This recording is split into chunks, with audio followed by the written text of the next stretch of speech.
This is full, guys. This is so famous here, guys. This is full. People love eating this. Sudan and South Sudan, this is so famous, guys. But it takes so much time to cook. Yeah. Noodles, guys. This is Indomie. You Indians, chicken flavor. Where is it made? I don't know where is it made. But this is Indomie. Instant noodle. Asma, white kilo become? The white kilo become? 1,000. Guys, this is 1K, guys.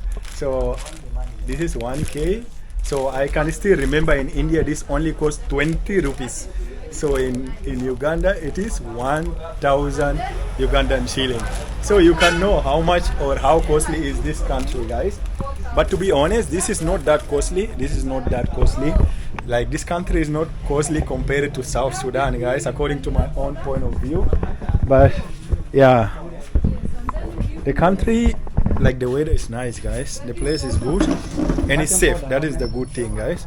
So we might come again next time in this shop so that we can explore more.